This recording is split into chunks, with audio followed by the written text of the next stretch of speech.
Also, we are covering the use cases related to banking and insurance sector, with finally summarizing the session on the future, the trends and the future roadmap of blockchain technology.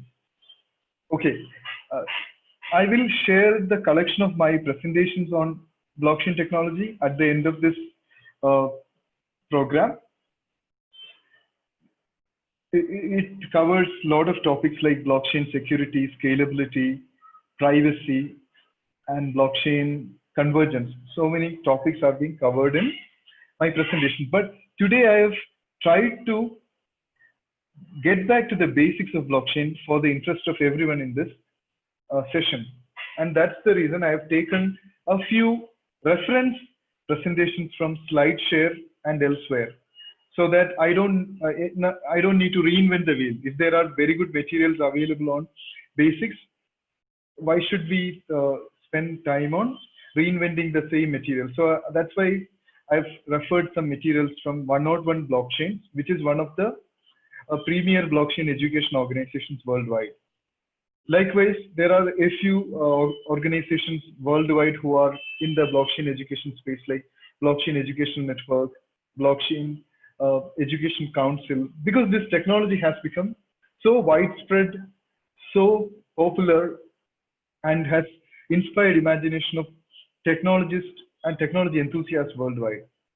So if you ask me, this technology is already 10 years old. If you look at from the time span of Bitcoin protocol made the blockchain technology so popular. But is Bitcoin the beginning of blockchain technology? It is not. Blockchain as a concept, as a technical paradigm, has evolved through the initial days of cryptography, distributed computing, consensus algorithms, game theory, and so many diverse fields. Even though it has become so popular from a research paper published by a single person, a white paper published by a pseudonym called Satoshi Nakamoto, it is the culmination of efforts from a large community of technology enthusiasts and anarchists. We may call them cypherpunk or cypherpunk. That was the community which wanted to bring in a future where everybody has right to information, everybody can envision a future when they can have their own copy of their identity and data. So without further ado, I will start with the fundamentals of this technology with reference to the use cases and emerging future frontiers. So what is blockchain as a term? Wikipedia says it is an open distributed ledger that can record transactions between two parties efficiently in a verifiable and permanent way. Why Wikipedia uses the term two parties is because always in a cryptographic scenario, we always consider the communication or transaction between two parties, which is, if you look at the textbooks of cryptography, we say Alice and Bob communicating with each other. That's why they mention two parties. But it doesn't mean that a distributed ledger is only for two parties. So blockchain is defined by Wikipedia as an open and distributed ledger. This term is very important. Distributed ledger is an extension of the digital ledger concept. The ledger technology or ledger concept has been there from the early days of Italian Renaissance. Ledger is something that we do bookkeeping. There is ledger where we have credit and debit recorded. So it has been there in the world of finance, in the world of commerce and trade for a long, long time. So here it says, blockchain helps you to record transactions in a verifiable and permanent way.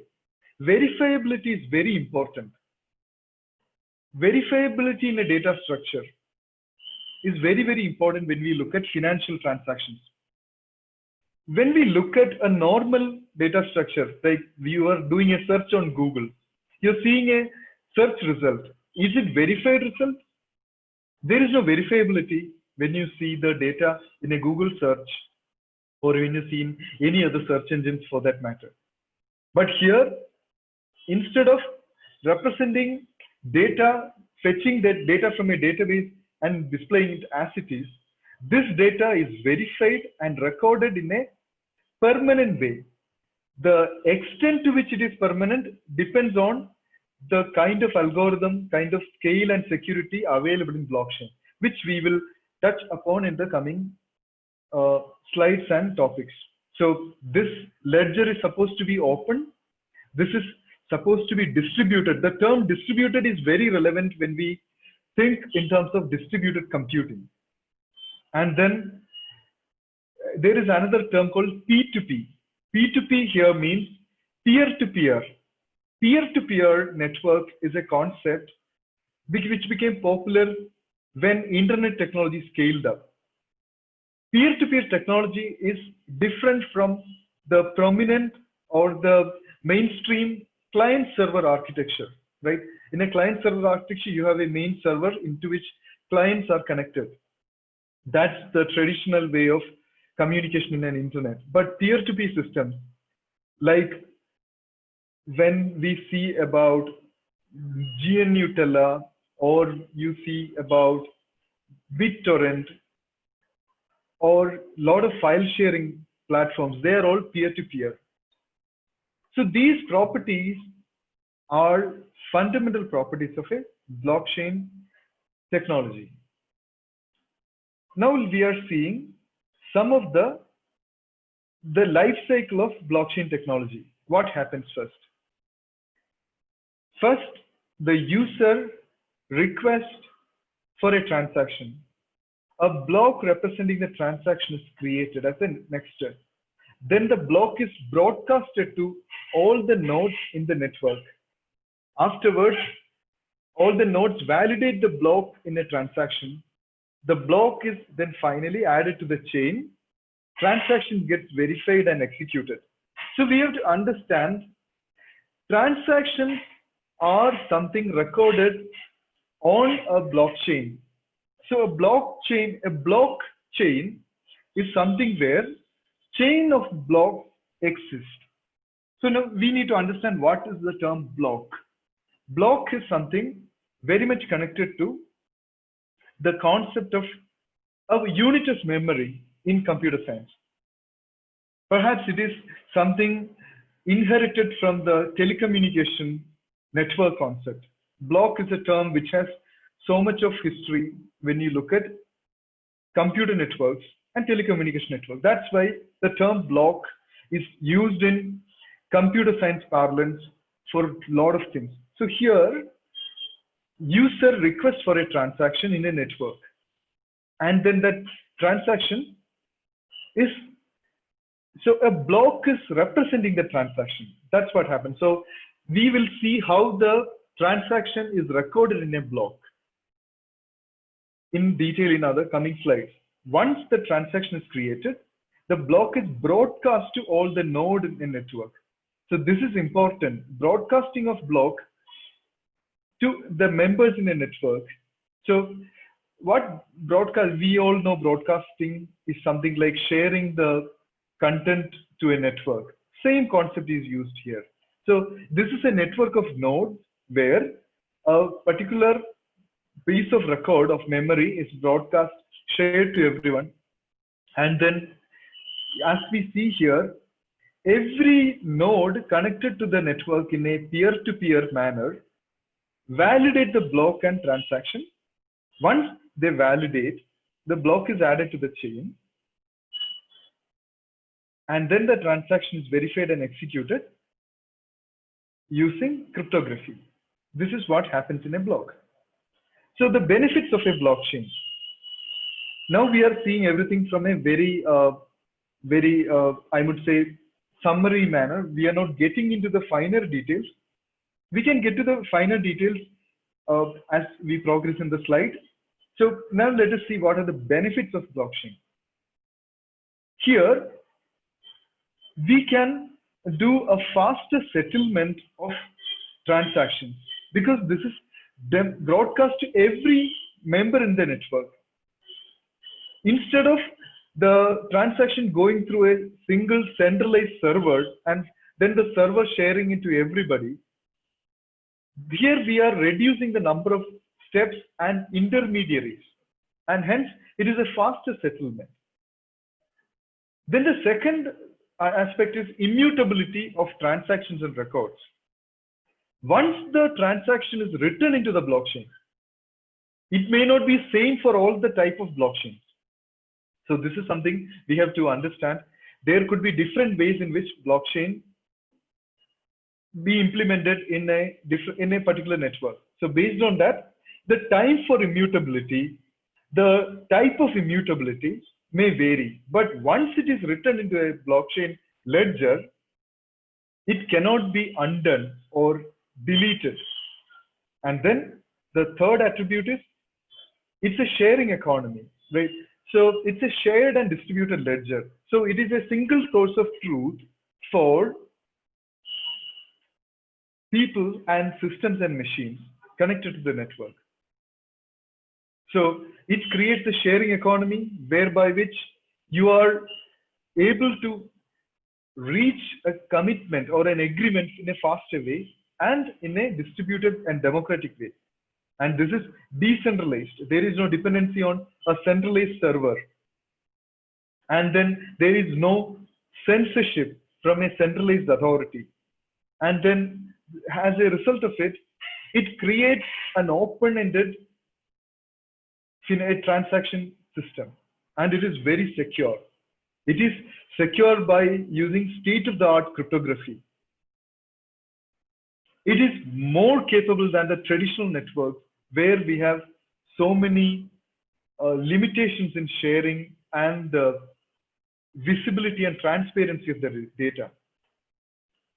Now let us see two different models of blockchain. One is called public blockchain, or otherwise known as permissionless blockchain. The other model is called private blockchain or permissioned blockchain.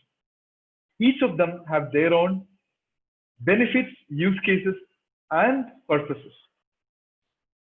A public blockchain is an open network system where all devices can freely access the information, transactions, records without any kind of permission.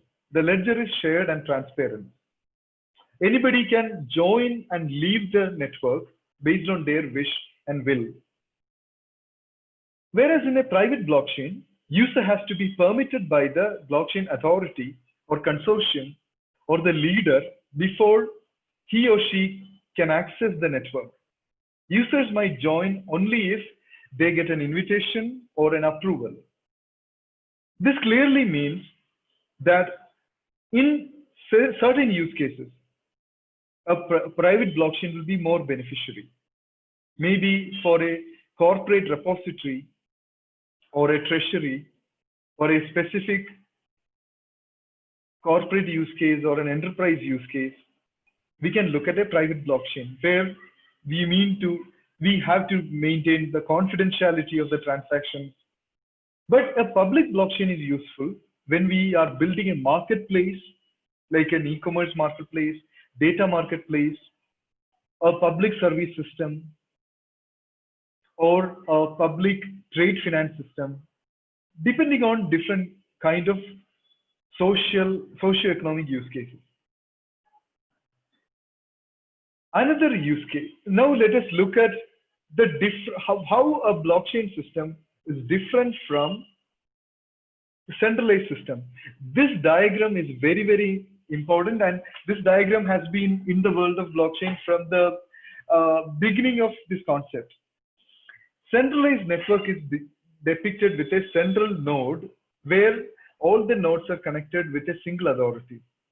A decentralized network is an open-ended network. It is continuously growing.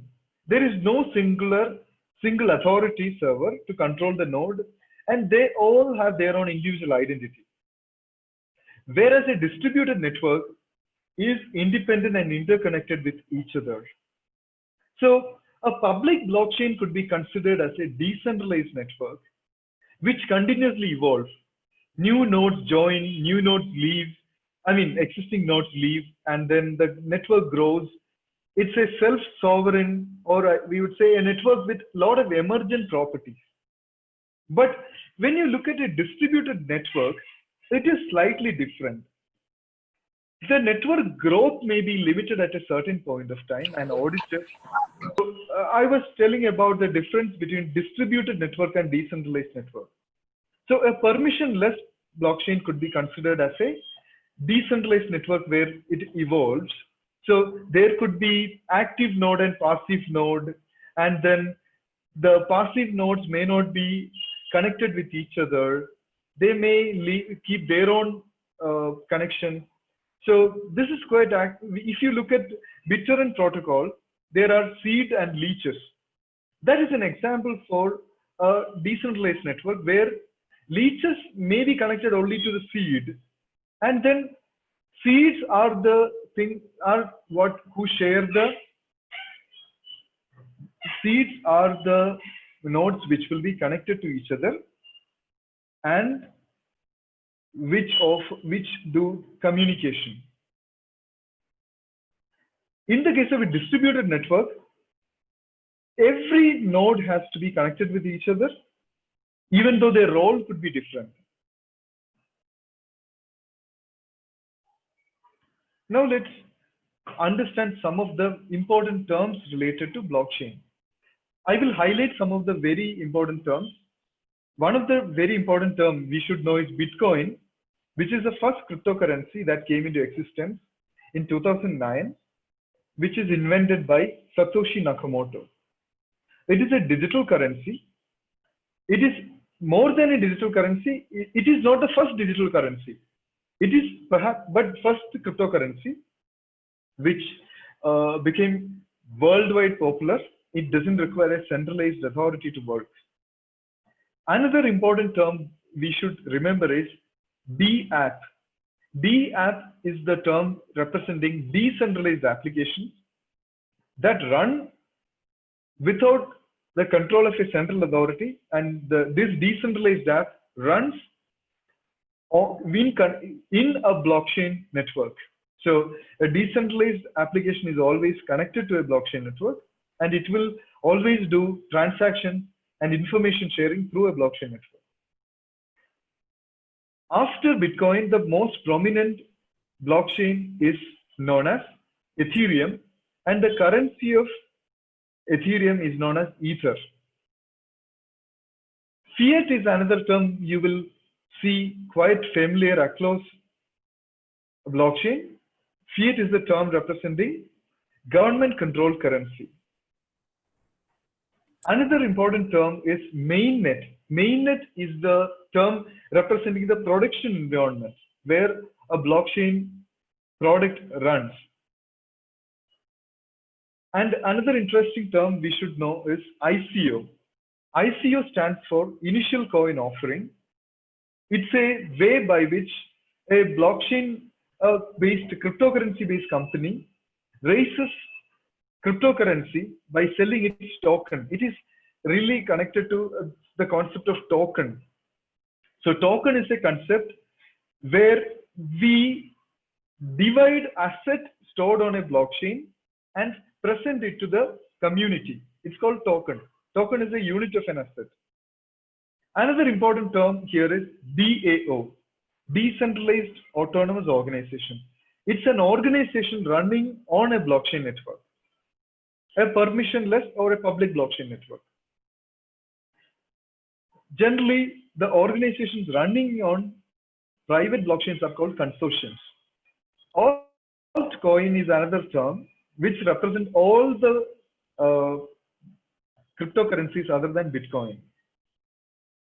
Now let us look at some of the other important terms.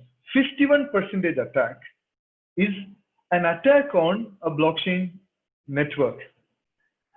So this is perhaps very interesting to know. Many people say that blockchain is fully secure, it cannot be attacked. But blockchain is a system where The security is based on the controlling power of the members in the network. If anybody controls more than 51% of the network, they can take control of the entire blockchain network. That is the property of a decentralized network.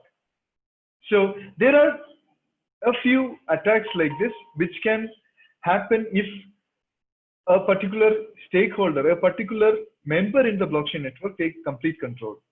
Other terms are not very important for knowing the fundamentals, so I am stepping further. So another very important term in the world of blockchain is called smart contract. Why smart contract is important? Smart contract helps us to codify an agreement on a blockchain. This is one of the uses of a blockchain system. When we have a blockchain system where we have permanence of transactions, permanence of record, we can write our own rules into a system like blockchain and and we wish to keep them for eternity. So smart contract is a term. Interestingly, the term smart contract originated way before the term blockchain became popular. It was first used in 1990s by a person known as Nick Szabo, who was part of a company called DigiCash. So smart contract is a digital version of a legal contract. A smart contract is something, a code that is written into a blockchain. How is smart contract created? A contract is created between two parties. So both the parties do not want to disclose their identity. Perhaps it is valid in some cases. Not all the blockchains give anonymity for the parties. Some specific blockchains give anonymity. Here, the contract is stored on a public ledger. Some of the contracts could be triggered on particular deadline. Contracts are like future forward, futuristic.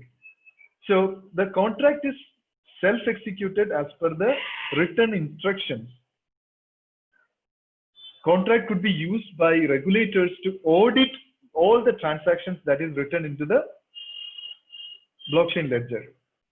Technically speaking, a smart contract is a script, a persistent script written into a blockchain-based distributed ledger. This is quite analogous to running queries on a database, even though there is subtle difference between a centralized database and a decentralized blockchain-based ledger. How does smart contracts work? Smart contracts, let's take the case of a seller and buyer. There could be a smart contract which does matchmaking between the seller and buyer. They write the transaction into it. For example, receiving asset on a particular condition or distributing asset. So registration of assets or properties, real estate could be one use case. Automated settlement could be another use case. And the main advantage is you don't need a third party, a trusted third party to intervene to execute the contract. This is the main advantage of smart contracts. There is absolutely total transparency, no scope for miscommunication. It is automated and hence efficient, no paperwork. There is a backup. Cryptography ensures trust and it ensures guaranteed outcomes. Disadvantages of smart contracts is smart contract is something in the early stages of development. So if you write a smart contract with error, it can result in an erratic execution and perhaps you may lose your money or the money that you invested in cryptocurrency. And then there are rogue elements writing contracts with bugs into the different permissionless public blockchains. These are some of the disadvantages because it's in the nascent stages. And we can see that at this moment, a lot of people try to write copy contracts, and copying contracts result in copying of the contracts with error. So what are some of the smart contract use cases? Storing records, doing trading. It could be energy trading or asset trading, supply chain, doing entire supply chain from the warehouse to the retailer, or farm to fork, transferring vegetables and groceries from farm to fork, mortgage financing, real estate market, employment arrangements, intellectual property rights, healthcare services like provider data management, government voting, insurance claims management, different kind of bonds like catastrophic bonds, Internet of Things. These are some of the areas where smart contracts could be used. So this slide shows some of the industrial sectors where blockchain could be used. So this diagram shows different use cases for a blockchain-based system. So in entertainment industry, for music industry, for intellectual property rights, ownership rights, in the technology industry, for energy saving, peer-to-peer energy trading, and then in the legal industry for legal contracts, property or land, notaries, financial protection. These are some of the other areas. In the case of government services and for voting and land registries, transportation, law enforcement, gun safety. There are so many use cases which are coming up in the space of blockchain. What we need to understand is, even though blockchain promises a decentralized future, we have to look at immediate feasibility.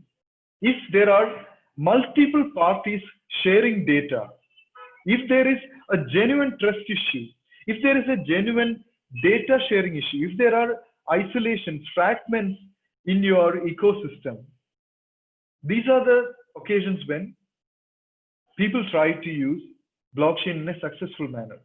If there is no real need for decentralization, for example, a nuclear power plant or aerospace and defense, where the chance of decentralization or the immediate priority for decentralization is very minimal, then there is no benefit of introducing blockchain technology. If you look at the previous 2 years, from 2017 to 18, supply chain, fintech, retail, shipping and logistics, mining, healthcare, and insurance, together with governments, are some of the most prominent industries where blockchain pilots, prototypes, and proof of concepts are getting adoption, success, and growth. Blockchain technology is very much connected with the paradigm of Web3. Web3 is nothing but a concept invented by the inventor of internet itself, Tim Berners-Lee. Sir Tim Berners-Lee talked about a Web3, a read, write, execute web, where users, the end users, are in control of the World Wide Web. So that is the paradigm into which blockchain is leading us. If Web 1.0 was basic HTMLs and emails, Web 2.0 is where we had social networks, search engines, messaging services, etc. Web 3 is where we give priority to privacy, decentralization, and security. Benefits of Web 3 are, it is anti-monopoly, it is pro-privacy, it gives focus to security, it understands that the user should be in control of their data, there should be interoperability between protocols, systems, and technologies, there should be continuity in services, And it is a future where permissions blockchains connect societies, economies, and systems. Semantic web, where there is the World Wide Web is driven by meaning more than processes and documents. So decentralized internet without any central authority, without a control on the data flow, where new business models emerge, where decentralized applications could connect people, systems, and businesses together. This is the future envisaged by Web3. So Web3 ecosystem includes social networks, messaging systems, storage services, decentralized banking, gig economy of remote jobs, and new age browsers. So these are some of the different kind of business models in the Web3 era. We can tokenize literally everything: assets, our physical and digital assets, our currency could be tokenized, our utility services like energy, electricity, water, these could be tokenized. Our stake or share in equities could be tokenized. So these are the future of tokenomics in a decentralized ecosystem. So with this, we come to the end of our introductory presentation on blockchain technology.